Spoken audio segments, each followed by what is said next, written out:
Okay, so next up we're going to run our experiment. I'm going to talk you through the procedure for running the NTCS Phase 1 experiment, which is a visual object recognition experiment.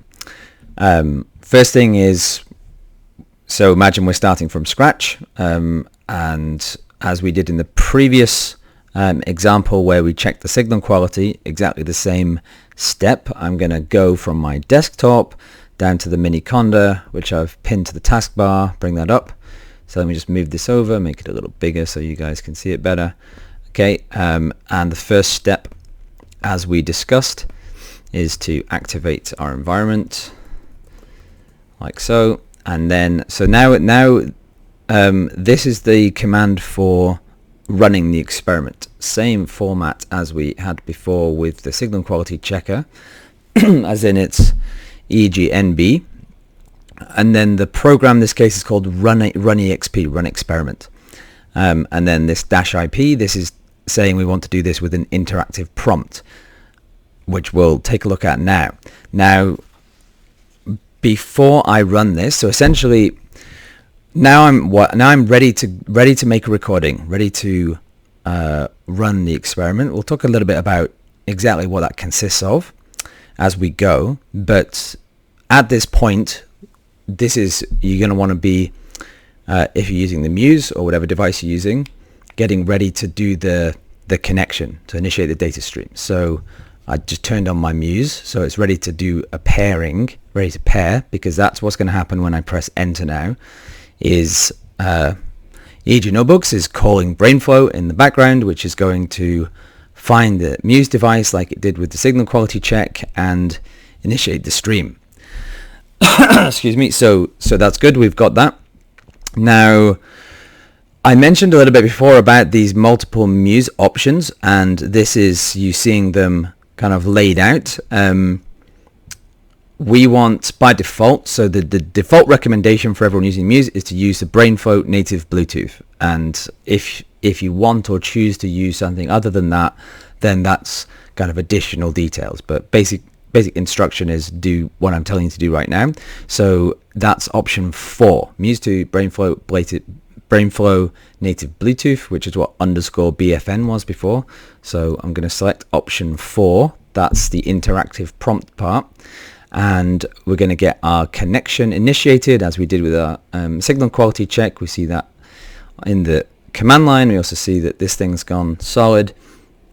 Again, I would have this on my head right now. Why didn't I put this on my head? But we're not going to look at the data from this, but this is what you're ready to do right now. So we have a number of experiments, kind of growing repertoire of experiments in EEG Notebooks, but the only one that you need to know about for present purposes is the first one, Visual N170. So again, interactive prompt. So I'm just going to press 0. Then this next is really key that you know what to enter. So this is the duration of the block. I will talk more about blocks in a second. But right now what I'm going to do is enter a duration of, I'm going to give myself a minute. Yeah, I think I'm going to talk to you about stuff for a minute. So so that's going to be, I'm going to enter, so it's in seconds, so 60 seconds. The bottom line is what usually you'll enter 300 there because we want you to run for 5 minutes, but I'm entering 60 seconds as an example. If I wanted to do a really quick example, I'd do 10. So 10 seconds is good for a quick example, but I want this to run and I want to talk to you for a bit. So you need to know the duration you're going to enter. You need to know your subject ID as well. Now this is super important that you kind of manage this. You might have multiple people, like friends, family, doing this. You have to do a bit of organization in that case to make sure that you don't record different people's data under the same subject number. Super important that you don't do that, otherwise your data will be a mess. So, but we're letting you keep on top of that. It would be very difficult for us to keep on top of that. Although we can do some kind of numerical stuff with the data that you submit to kind of confirm that we think it's not from multiple different people's brains. In any case, track your subject ID. So I'm the only person doing this right now. So I'm subject 1. So that's simple. I'm subject 1. Session number. So you're going to be doing, if you want to do more data collection than we're asking you to do as the minimum, then that's great, in which case you would have multiple sessions. The baseline for NTCS is just a single session. So basically, again, you're just going to be entering the same thing each time, which is session 1. We've talked about the signal quality check. Let me just move this up because I want to make sure that you're seeing it. We've talked about the signal quality check, and we've been through it. So we don't need to rerun the signal quality check now. Good. So what now gray screens come up. This is a good gray screen. This is PsychoPie. So this is the visual stimulus presentation. So we've got another little screen that will say, are you ready to go? And it tells us the block's going to run for 60 seconds. Press spacebar to continue, as you can see. So I'm pressing spacebar, and here we go. So the experiment that we're doing in NTCS phase 1 is called, we call it an N170 experiment. The N170 stands for the brain response to faces. But what we do is we contrast the brain response to faces to the brain response to a different but otherwise kind of visually comparable visual stimulus. And the typical thing, this is a cognitive neuroscience thing that's been going on for a very long time, is houses. They happen to have kind of little eyes and little noses and little faces kind of thing. So they have some structural features that are similar to faces, and they're very familiar, which is good. So what you're seeing here is this, what we call a rapid serial visual presentation, or an RSVP visual paradigm, where we quickly show you lots of pictures. What you need to be doing is sat still, looking at the center of the screen, the center of the images that are coming up, and not doing much else. Just sitting and looking at the images. What we want is to get really good, clean brain EEG recordings of your brain responses to those images. So again, super important in terms of the data that you record, quality of the data for everything you do, and for like EEG notebooks in general, to try to stay still. Okay, so things that you need to do when you're doing an EEG experiment. I will take this off now, but things you need to remember when you're doing an EEG experiment: muscle artifacts, not good, right? So anything like chomping your teeth or chewing, don't chew gum. Do not chew gum when you're doing an EEG experiment. Talking, obviously, no. Like you need to be just sat still, looking at the screen, focusing on the center of the screen, looking at the images. That's going to give us clean brain activity. Not moving around. As far as you can, be in a not too disruptive environment. So like, your bedroom would be fine, your office would be fine. I have done this thing in a cafe before. I mean, fun fact, fun little side note, like a lot of EEG notebooks the thing that became EEG notebooks was developed in like coffee shops in Toronto in around about 2016. Shout out Dana Morrison. So yeah, I mean, you can do this in a coffee shop, but please don't. It would be better if you're in a kind of you don't have distractions, you don't have other sound stimuli, other kind of visual distractions. So a quiet room, just you and the peacefulness of your laptop. That's kind of what we're aiming for here. And yeah, that's kind of it in terms of the general setup. Now, what the duration, coming back to duration. So I gave you an example just now. I did 60 seconds. The EEG notebooks, the NTCS phase 1 experiment is, excuse me, just going to get a drink. You don't want my husky tones disrupting things. So the NTCS phase 1 experiment is what you just saw in 5-minute blocks. So a block is a continuous run of a recording. Okay, so in 5-minute blocks, and we want 10 of them, right? So 10 5-minute blocks with a little rest in between, and the rest period is roughly 2 minutes.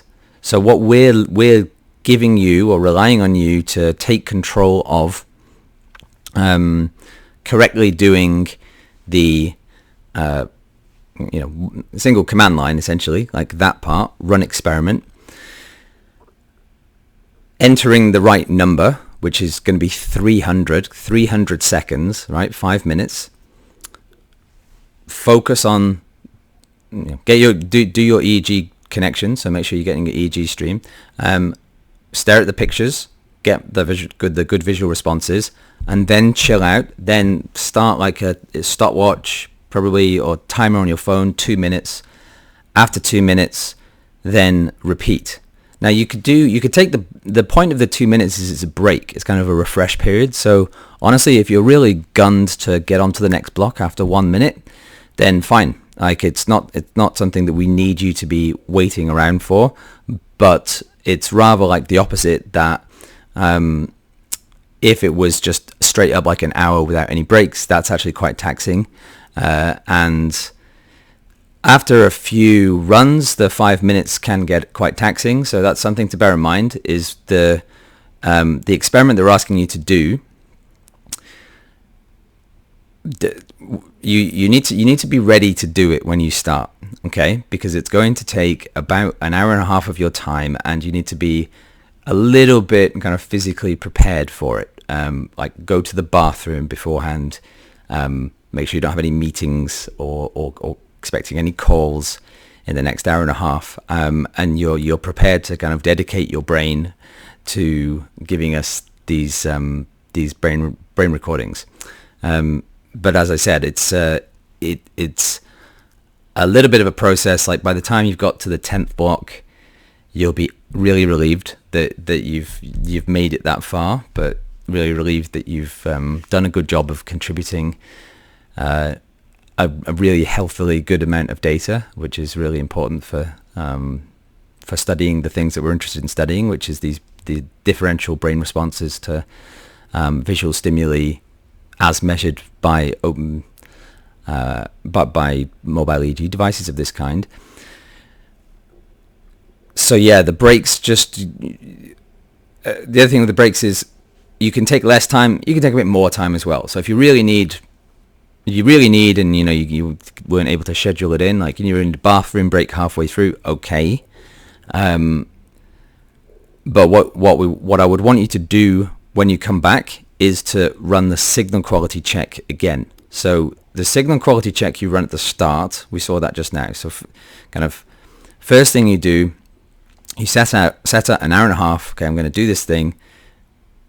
Turn on your EEG device, do your signal quality check. Number one. And then that should be fairly brief. Okay, but so you keep the thing on your head. You know you're good. Then you're gonna run EEG NB, run EXB, and start making your recordings. And ideally, you'll keep the thing on your head, stay put, and then in your 2 minute breaks in between each of the 5 minute recording blocks, just kind of limber up, chill out, whatever. Have a chat with your friend if you have someone nearby who's been quiet and not distracting you, etc. So you can move around, but best not to take the thing off your head because that will move the sensors around and so on. Would be good. We're not kind of mandating this, but let's say it's a recommendation for you to rerun the signal quality check a few times along the way, so maybe like 2 or 3 times between the beginning and the end of the experiment, just to check that things haven't gone haywire with one of your recording electrodes, or like all of your recording electrodes in particular. But you don't need to do that before every block, because it's going to be 5 minutes block, 2 minute rest, 5 minute block, 2 minute rest, 5 minute block. So that would be quite a lot of signal quality check runs in total for you to run. So we're not going to ask you to do that, but we do want you to keep an eye on it, especially if you move around, take a extended break, which if you have to do that, then fine. But ideally, you line it up so that you can just do 2 minute breaks, 5-minute recording, 2-minute break, 5-minute recording, 10 times.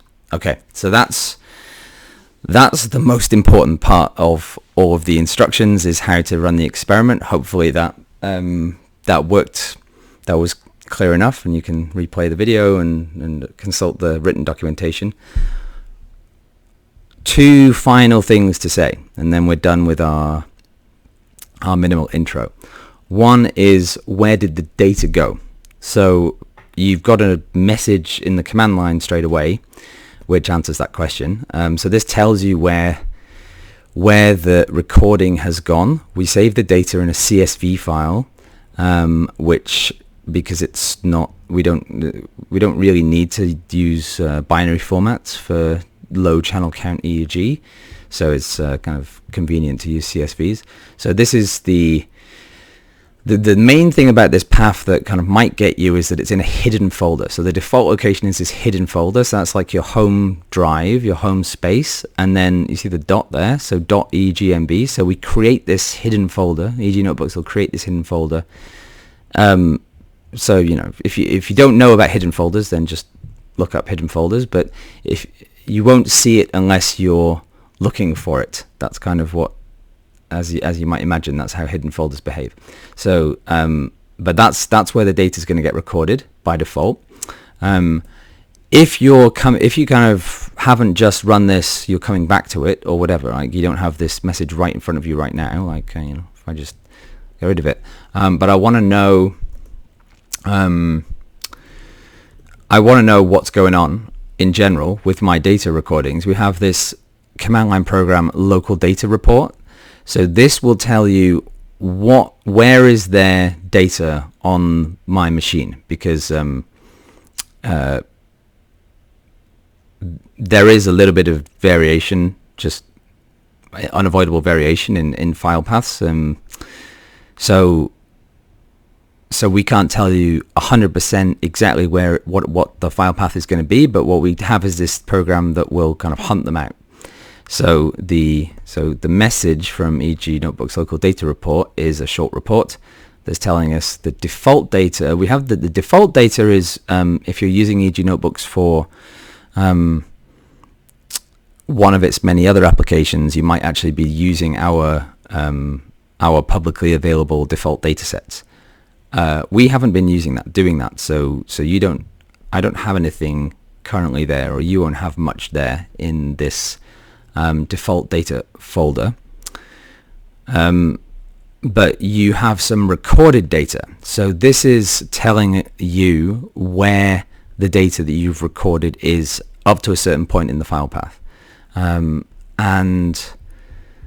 the main thing there is local, right? So local means something that you've done locally, i.e. like you made the recording rather than you downloaded a recording that was made from somewhere else.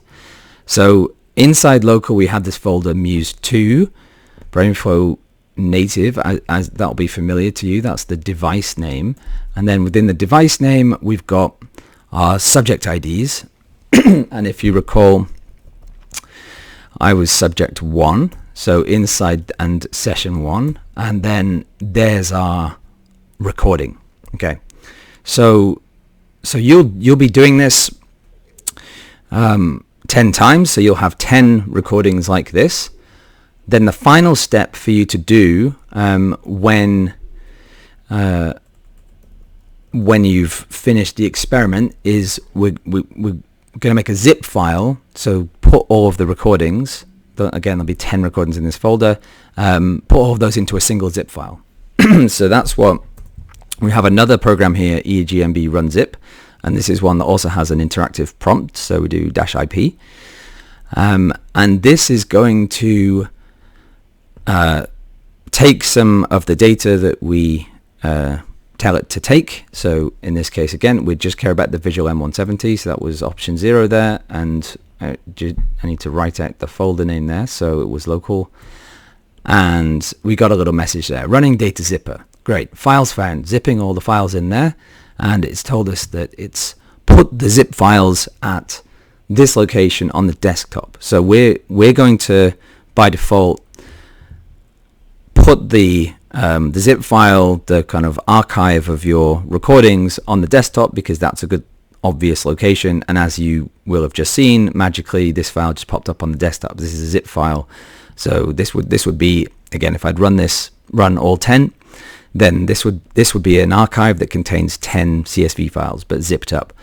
This file here, this zip file, will be the file that you will give back to us. So the final step that you'll be following, and this will be in the instruction email that you'll have received when you did the consent form, is you'll have received a link in the email after you've completed the consent that you will go to and then upload this file to there, and that'll be that's your method, your medium for giving us your data, and that's what we're after, this zip file. Great, that's it for the experiment, guys. So there's lots more fine-grained details that may be relevant to you. You may need a little bit more specific information than I've given you in the last few videos, but you shouldn't do. In principle, I've given you all the information that you need, but certainly all the information you need is on the instructions page, which I've pointed you to in the first video of this instruction series.